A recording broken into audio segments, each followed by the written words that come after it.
Everybody knows who I am, but I'm here to introduce this evening a very prestigious guest. We have um, a lecturer in social policy, the Department of Applied Social Studies in Maynooth University.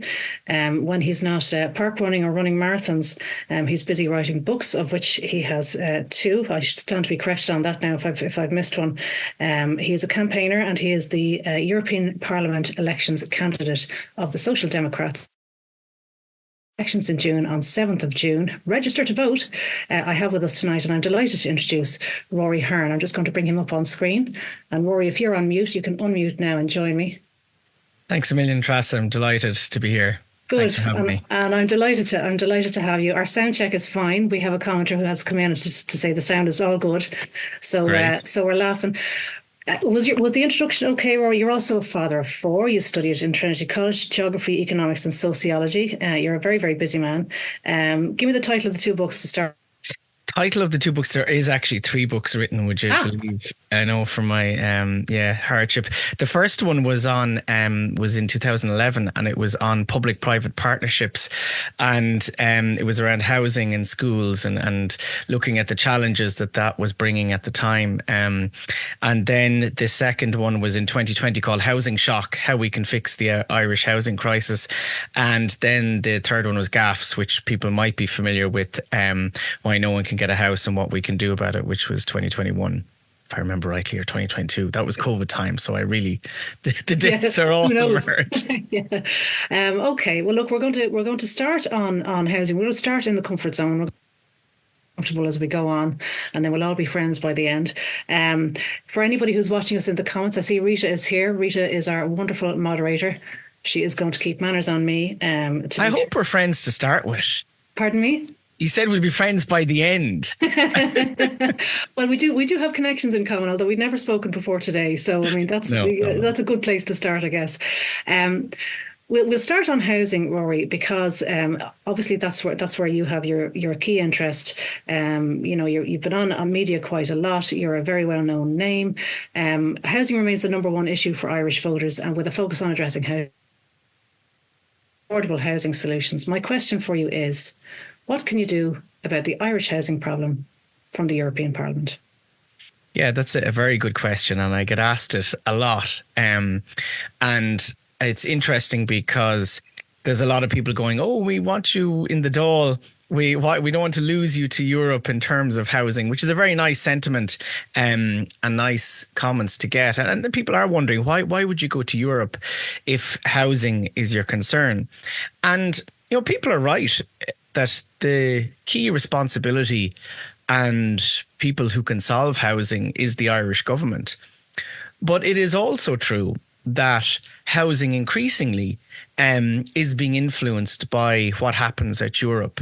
And I think when we look at the housing crisis, that it's really important that we understand that in terms of things like, for example, investment in housing, the building of social and affordable housing, for example, that the European Union sets rules and limits around what governments can spend.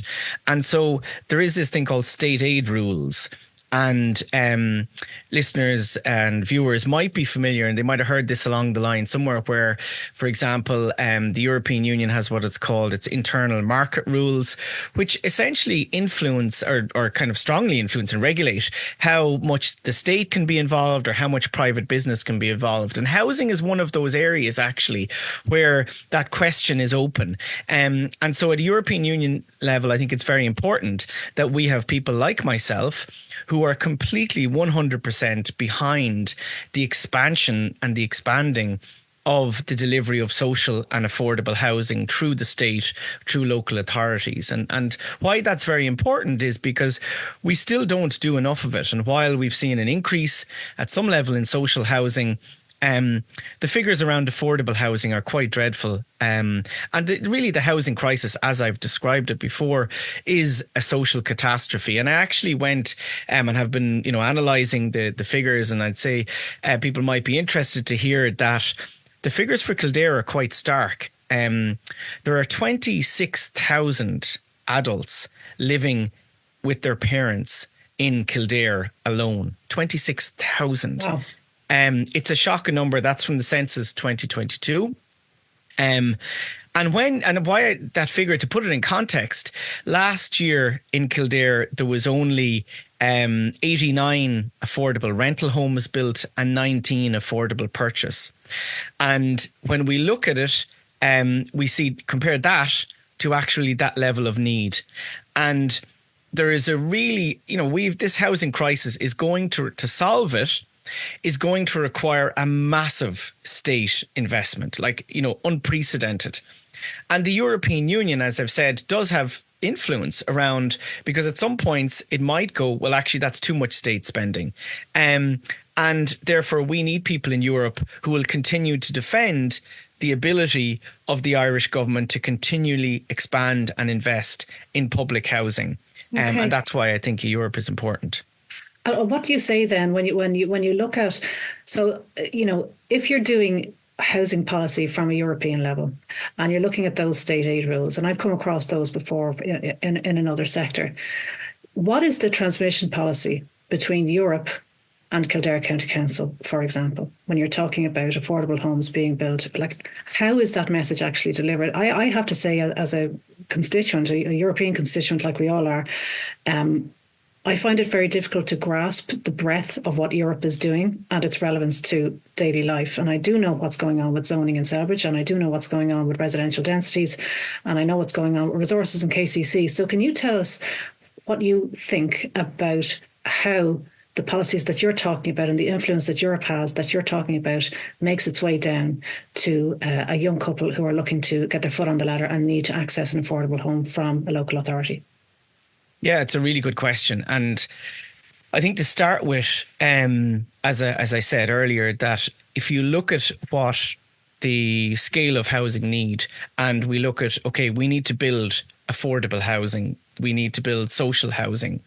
And unfortunately, up to this point, our policy has been largely driven by what we call the private market.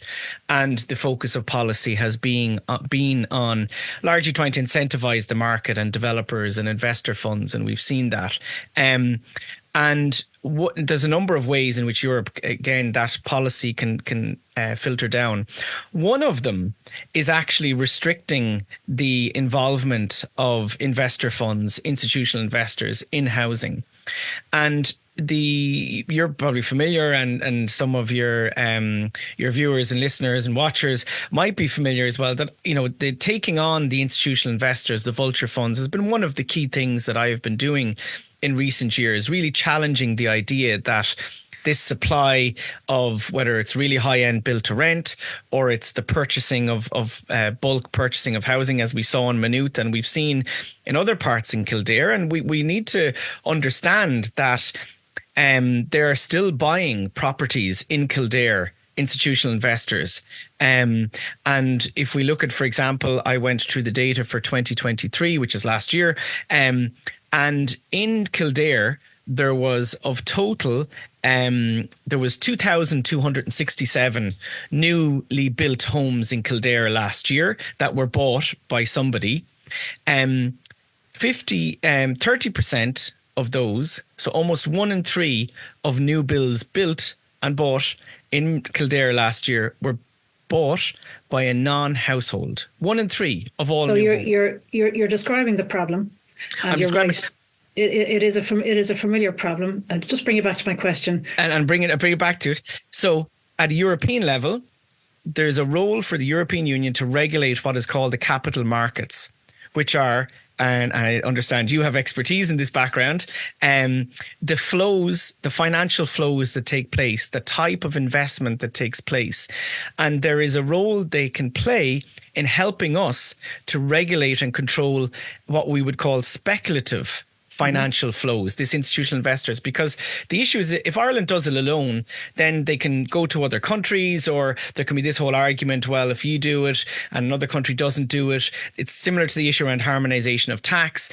Whereas we know that, and it's not just me that's saying this, in the most recent, the current members of the European Parliament, a number of them have put forward proposals that there would be this cross-European move to stop what is called the financialization of housing, this move of institutional investors into housing. So one of the things I could do would be to progress that legislation and to control from a European level that would support an Irish government that really wants to control the vulture funds buying up housing, which would directly free up housing for that couple or individual in Kildare to be able to buy a home. Do you think the Irish government at a sovereign kind of state level is impotent in that regard? I don't think they're impotent, no. I think there are things they can do. For example, there's a number of tax measures currently that institutional investors in housing and property benefit from. One of them is called the Real Estate Investment Trust Tax Break. There are things we know the government could do, for example, putting higher stamp duty on the bulk purchase of property of homes. So it's absolutely true that the government could be doing more. But I think the point I would make is that having someone at a European level who understands this and who is pushing solutions from both a European level, and it's important to say that an MEP does have a role, and I would be critical of our MEPs currently of being disconnected from what is actually happening in Ireland. And it's like they go off to Brussels and that's it. Whereas there's other MEPs in other countries who are much more connected to what is going on domestically, and they bring the issues that are happening domestically to a European level, but they also play a role in their own country of engaging in the debates, engaging in the issues. And that's the type of MEP I would like to be. So I would also see someone being involved in public advocacy and pressuring the government and supporting a government that wants to make change on housing. Okay. Well, look, you're somebody who's obviously very, very aware of the housing shortage. And I want to move to a related topic of immigration. So Ireland shows a generally positive attitude towards immigration, but we have had our problems in terms of the public response to immigration needs and pressures. And what would be your approach to balancing the immigration and asylum policy needs that this country has with the crucial housing shortage? Yeah, I suppose the starting point in any discussion about immigration is to say very clearly that the housing crisis and the lack of housing is not the fault of immigrants or asylum seekers. And we need to be really, really clear about that. I would be quite critical of other political parties who've in recent months started to accept that actually there is an issue around that. And I would describe it at a certain level, falling into the trap of racism, of this idea that of this growing politics of hate that is trying to divide us. When we go back to the roots of the lack of housing in this country, and even the lack of services around healthcare, GPs or school places or wherever people are feeling pressure from, it is the economic and social model that we've had. It's the government policies that have been pursued that have failed to invest in housing, that have failed to invest in healthcare. And that is really, really important to say, because immigrants into this country are playing a vital role in running this country now, in terms of our schools, our hospitals.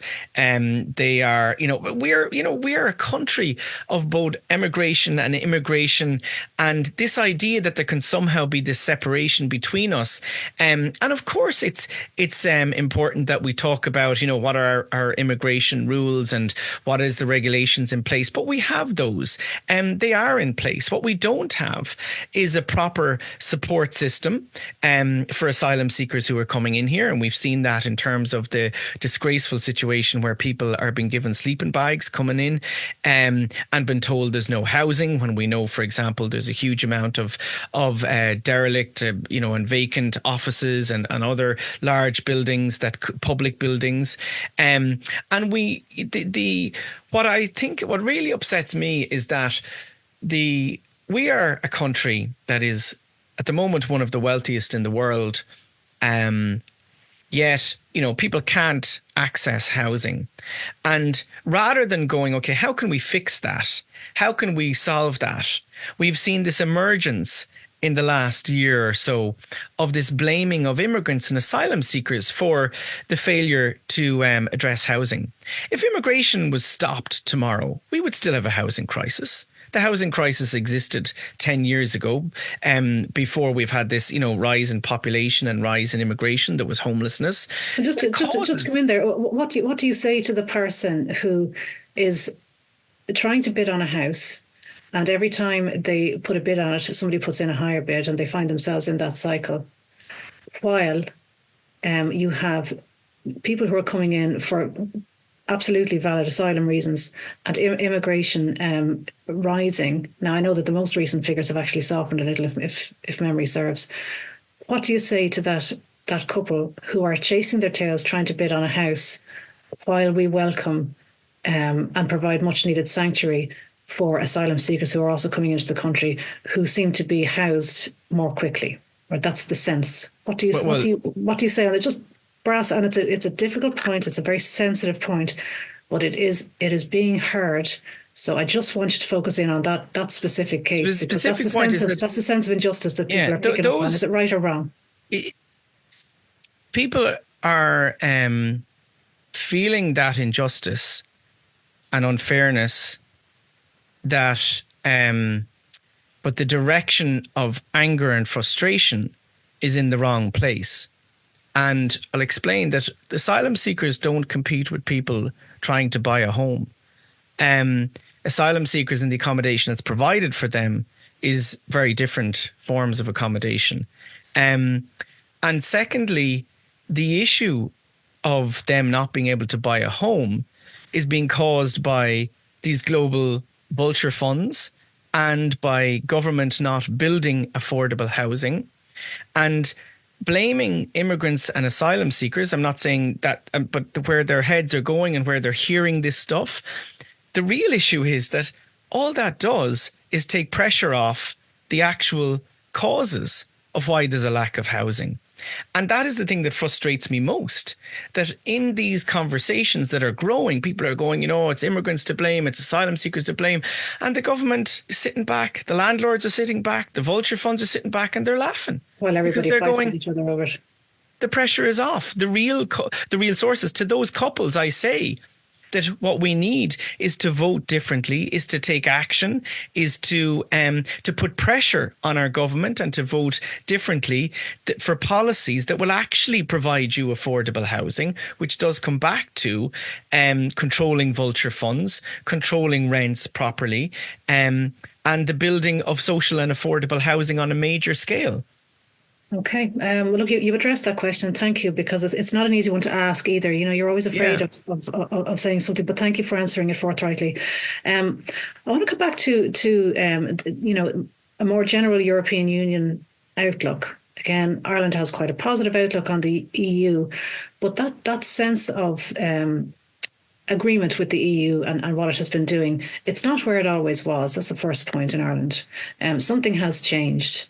And the second point I want to make is that other member states in Europe are really feeling a louder and louder voice on the anti-EU side.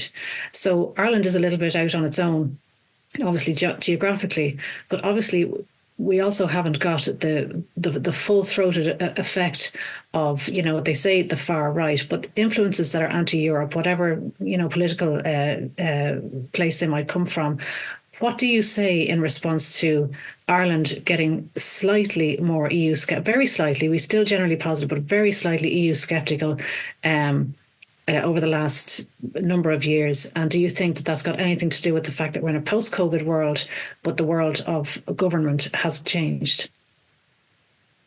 Yeah, I think that, our relationship with the European Union is one that has, evolved over time. And people look at the European Parliament, for example, and the European institutions, and there is, broad support in Ireland. But people are also aware that, the European Union played a role in austerity, for example, the austerity cuts that happened in, the bailout. But also people know that the European Union and working together has given positive changes around legislation around, for example, environment, around gender equality, around issues of, there's a whole range of issues, workers' rights, all sorts of things that are positive. And people feel part of Europe, and very much in terms of people look at what happened with Brexit. And I do not believe, and the opinion polls show very clearly, the majority of people do not want to go down a Brexit road. We are very much part of Europe and committed as part of Europe. And people look to Europe, for example, and they look at countries like Sweden, like Denmark, like Austria that have, excellent housing systems, public housing systems, proper childcare, affordable childcare. They look to these countries as models that we want to be like. And there used to be this debate, it was Rory Hearne famously said, we were deciding whether we were closer to Boston or Berlin. And I think the Irish people have fundamentally decided that we are closer to Berlin. We want to have the social democratic model, the model that the Social Democrats, the party that I'm standing with, propose, which is, one based on people having the key public services that they need: healthcare, education, housing. And so I think there's a real affinity both in terms of values, in terms of where people want to be within Europe and within the European project. Where there are issues, absolutely, is people are feeling a disconnect from politics in Ireland. People are feeling a disconnect then from politics at a European level because people are really suffering. Like when we look at not just the housing crisis, but the cost of living crisis, we look at, rising rates of poverty, deprivation, families really, really struggling. And they're asking, what is politics doing for us? What is the European Union doing for us? And the truth is it could be more. It absolutely could be more. And so I think what we need to do is to, talk with people and listen and hear how they're being impacted, because that's really important, because I don't think that they've been listened to properly.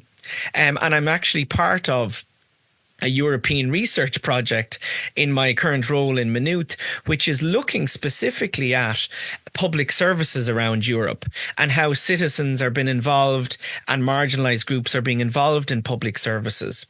And what that research shows is that for many people, their experience with public services can be positive, but also it can be negative. And we see that, for example, around housing. We see it in, for example, disability services. And we see it in health services, that people aren't listened to. People find it hard to access supports. And so the idea I think we need to develop, and the politics that I want to develop, is one where public services and institutions work for people, work with people on the basis of delivering public services as a human right. And that's, I think, where we would differentiate from other parties who are very much, focused on business, the economy. For us, it is about society, and it is about. Sorry. You're okay. No, I'm coming back to the question. Am I right? We've moved from the far right to party differentiation. I just want to get back on track. Why is Ireland different in terms of its favourable view of the EU versus other countries? So what's happening in France? What's happening elsewhere in Europe? What has made Ireland different? I think that's a very good question. I think that what is made Ireland different in terms of the European Union, I would think that there is, and I come back to my answer. I think when we look at the opinion polls have shown recently, actually for the last 4 or 5 years, around budgets, for example, the budget each year. What do people want? Do they want tax cuts or do they want investment in public services? And what has happened is there's been a real shift in Ireland. People now want investment in public services rather than tax cuts.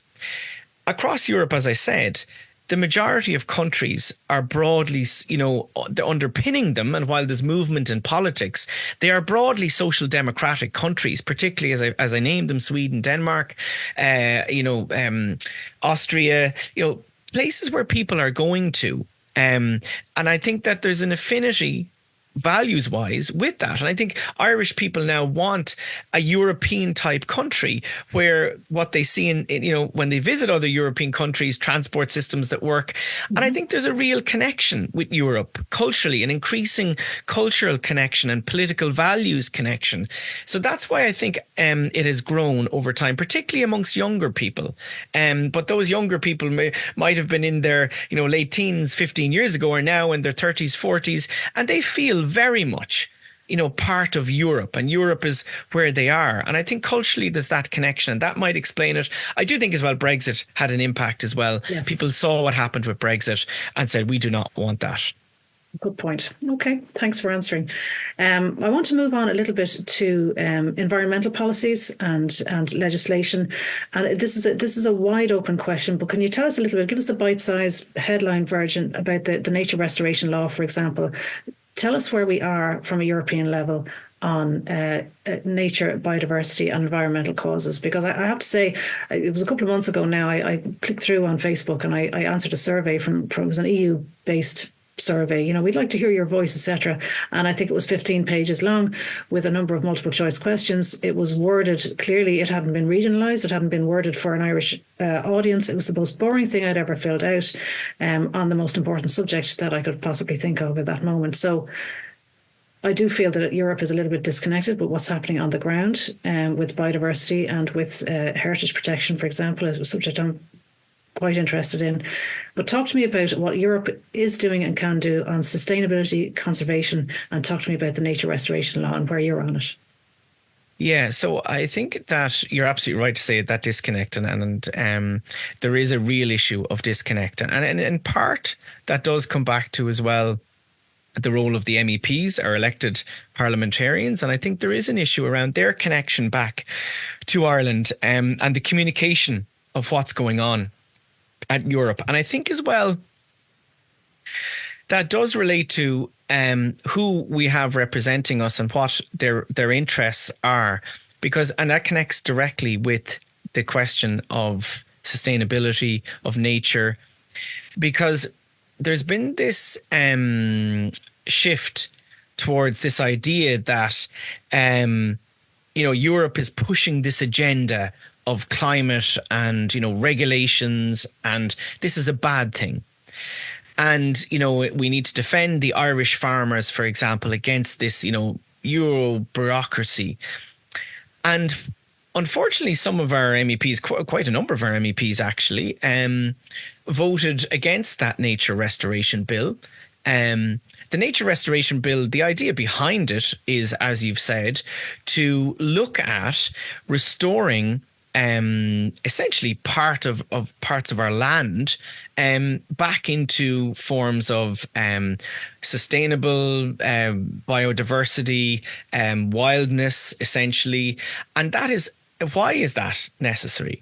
It is absolutely necessary because currently the way we use our land is adding to carbon emissions and is also reducing biodiversity, which means essentially it's contributing to species decline and is not nurturing nature.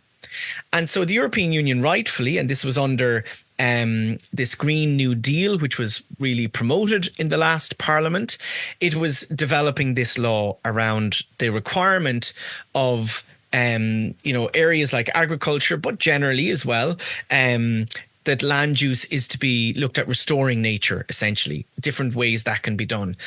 And unfortunately, it was watered down a certain amount, and there was some criticism rightly of it for being watered down. And unfortunately, now it looks like that with an eye to this election, that the Ursula von der Leyen and the EPP have further just essentially put it on hold. And if it's left to, which it looks like it's being left to the next European Parliament, which everyone says is going to see a shift to the right, a more anti-climate, anti-green politics, it could very well never be progressed at all, even with all the flaws in it, which is deeply disappointing. And I think that for me, as you said, for me, like the two big issues that I think, not the two big issues that I'm concerned with and that I'm standing on are the issues of housing and climate. And, I've young children, and I just feel that we have completely failed them on climate. I think about what sort of future they have, and I think we need to accept that there's, the changes that are required are absolutely fundamental, are completely transformative in terms of how we run our economy, society, agriculture, everything. But the important point is we can do it in a way that is socially just, that is fair, and that ensures that people actually benefit along the way. And that's where the European Union does come in. It can support us in investment, for example, in retrofitting homes, in providing. The European Investment Bank can access funding and can provide funding for things like grant schemes that would do community energy regeneration of renewable energy. So there are things the European Union can do, and also regulate our economies. And for example, if we look at products that are produced, we buy a phone, we buy a computer, we buy a pair of runners, we buy whatever. There's no actual carbon cost on that, in terms of, we're not told what is the carbon emissions cost of this product. And I think the European Union could play a role in labelling products around the amount of carbon emissions that are gone into this product. And that would be something that big companies mightn't like, but we need to see it. Okay, and I suppose it would be good for the government to be able to point at the EU making rules like that so that they could implement it without having their hands dirtied, as it were, because some of those concepts would be a little bit unpalatable to the electorate. We saw what happened with the plastic bottle recycling bins. I mean, that's just a fiasco at the moment. Great idea on paper, but in practice, it's just been. And again, how much actual consultation with people was done around that? And that is an issue. This is it. And if any consultation was it done on a 15-page survey that looked like it was directly translated from French or German, or, certainly not written for an Irish... or was there trials or pilots done? Was it run on a pilot basis somewhere for 3 months? You can expect not, yeah. Okay, we're running out of time. I want to get on to tax, and I want to bring a question to you from our audience as well.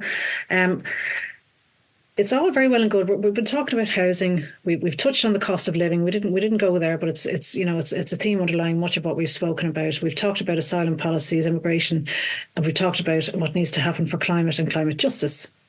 But all of that, at a national level, all of that would be very quickly imperiled if we didn't have the budget surplus that we've had in the last 2 years, and the budget surplus that we're looking forward to this October as well. I want to talk about tax harmonisation across the EU and what that might do to a country like ours. How do you feel about tax harmonisation? What does it mean? And what would you change, if anything? Yeah, it's a very, very good question. I think that the starting point is that we do have huge budget surpluses right now, but actually they're not being used. They've been put into this, rainy day fund that I think they should be invested now in areas like housing and health, but housing in particular, and the development of housing.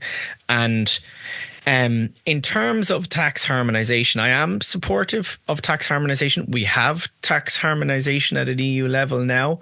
We have the common consolidated corporate tax laws, which has increased Ireland's corporation tax. And I think that's a really positive development. I support that.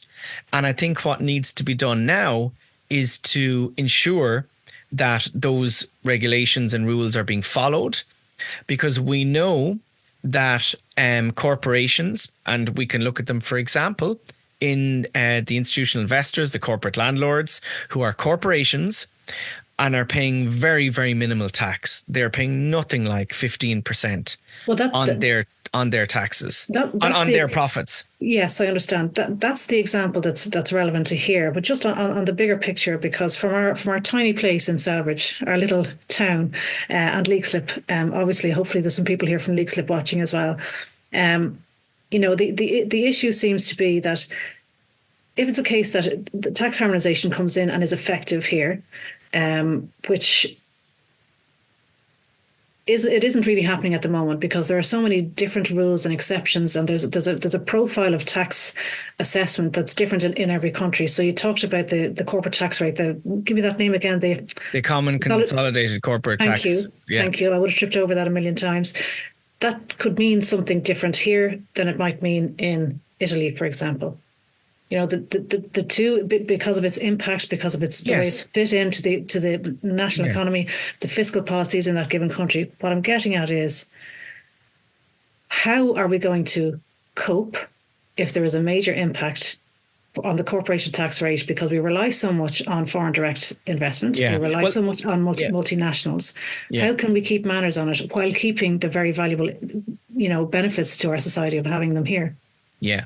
I think the first point to make is that the research and industries themselves, the large corporations, the likes of Intel, the big companies that we rely on for employment, they say that the taxation rules are not the main reason they are here. They're here because of our skilled workforce, our educated workforce. And they're also here because of our, and back to your original question, our direct link into the European Union and access to the European Union market. They have complained, though, Rory, haven't they, that the quality of graduate has changed. They're perhaps not the quality, but the amount of graduates and the difficulty level and the complexity and the kind of niche areas of qualifications that are being produced from third level institutions at the moment doesn't seem to be making the grade quite as well as it used to. That feedback has been coming out, and also third level institutions. And you will know this more than most, I'm sure, given your position in a third level institution, but they are suffering from a lack of government investment themselves. And so you have this situation where the tax landscape is changing, and that the other things that kept us attractive for foreign direct investment and to those multinationals are actually sending up little yellow flags at the moment to say, guys, keep an eye on this. What do you say to that? I think that's a fair point. I think that it's a very good point. And I think you're absolutely right that the issue of, graduates who are coming out now, their level of, there's different arguments about their level. I in terms of the experience of my students who would be social policy students, I think that there are, challenges that they're facing which are different than students in different generations, which impacts on their educational experience. And there's actually housing impacts two ways in this. One is in terms of students now are commuting huge distances. I see them in my classes, they're wrecked or they're not able to even turn up. The other issue is, and I do think that we need to invest properly. You're absolutely right. In our third level, we're not able to give the same amount of time that we used to be able to give to students because of the increase in student numbers and the issue of the underfunding of third level. And there is a need to, for example, areas around critical skills and those things need to be developed further. Tell me, go ahead, I'll let you finish. I would just want to finish that point because the other issue is actually the biggest issue that corporations are saying, and IBEC and all the businesses are saying, the biggest threat to their continued development and expansion in Ireland right now is housing and the lack of places for workers to live. So housing is actually, rather than, and this is important, rather than us, because taxation, I think the debate on taxation has shifted. I think that if you talk to the top industries, the big techs, the corporations, they accept they have to pay taxation. They know that they're part of a society. You have to pay for infrastructure. You have to pay for health and education. The idea that they can just come in here and they want to be part of that as well. They're not here for a short term. These companies don't want to leave. They've set up, huge factories, huge bases. Their people here don't want to leave and they want to continue to develop. So I think I would come back at you there and say they don't want to leave today. But companies like Intel and the large corporations, they don't make plans based on what's going on today. They don't lick their finger and stick it in the air and say, oh yeah, Ireland feels good at the moment. They actually look 10 and 15 years away because their infrastructure on the ground in Ireland is so great, because their investment here is multi-million or multi-billion, in terms of the amount of energy and effort that they put into establishing plant work, for example, factories or operations and networks, etc., in Ireland. And so it's okay to say that things are fine today, and they do accept today that they need to pay tax, of course. But if the weather forecast for the suitability of Ireland to the needs of those institutions is just over time looking like it's weakening a little bit, then they will be aware that if that stays on trend, Ireland won't be as hospitable to their needs, profitability needs, workforce needs, etc., and of course the housing problem. Ireland is not going to be the only thing that we could control with one lever is tax.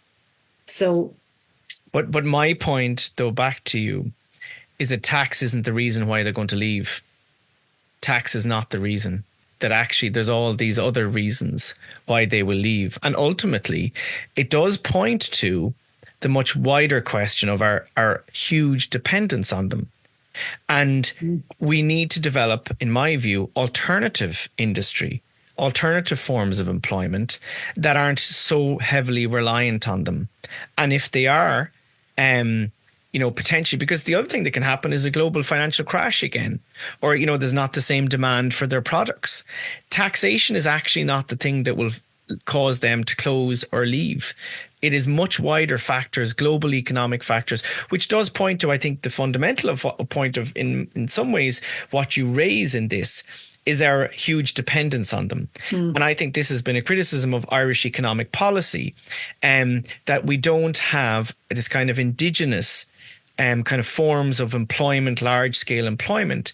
And that is where people are talking about, a new green economy. There are areas we can develop. And one of them, again, back to housing, is, for example, modular factory built housing. Okay, on that very point, because we have a question in, and I'm just conscious God, I could talk to you all night, Rory. Yeah, that's great. Thanks. I think we penciled in 20 minutes, didn't we?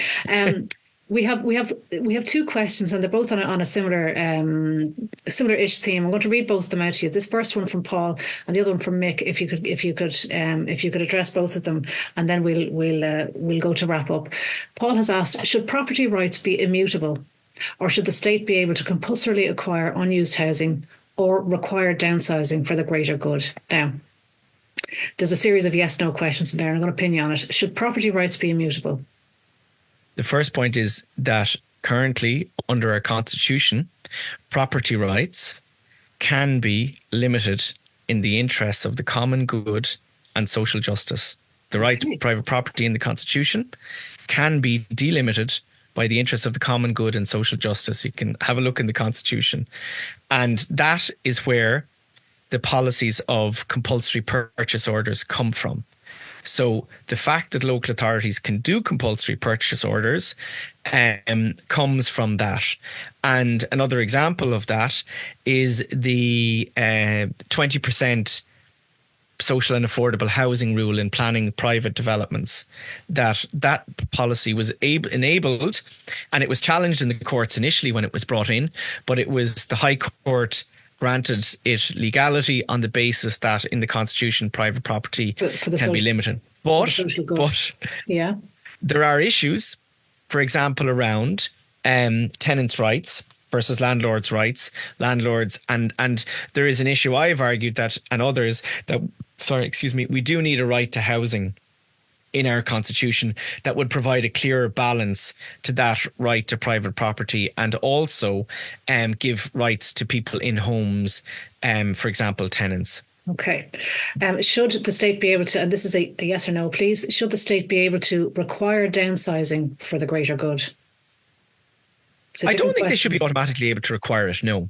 Okay. But I think they should be doing a lot more to facilitate it. Well, thank you for giving me a binary response. Mick Madden has asked, the government managed to rapidly build modular houses for Ukrainian refugees. Fair play to them and well done.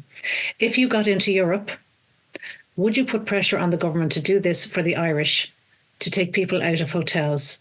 And why has this not been done? So that's, I suppose that's in your opinion, why has it not been done? So to answer, I absolutely would and have done, and put pressure on the Irish government to, and would continue to do so, to put pressure on the Irish government to roll out fast build, factory built housing. And I've actually put a number of proposals around that, specifically the setting up of state factories around the country that would start building thousands and thousands of modular has a bit of a bad name, but essentially fast build factory housing. You can even build apartments with it. And I absolutely agree it should be done for both Irish who are here and our new communities as well. Thank you. And I just want to say, take a moment myself just to say, for anybody who doesn't have currently a fixed abode or a place to call home, you are entitled to vote. You can vote. There's a way to do it. Just go to checktheregister.ie. There's a whole lot of information there. If you don't currently have housing and you're watching this on your phone or your laptop or whatever, not having an address doesn't mean you also don't have a vote. If you don't have an address, you can still vote. It's very, very important, just in case anybody out there is watching.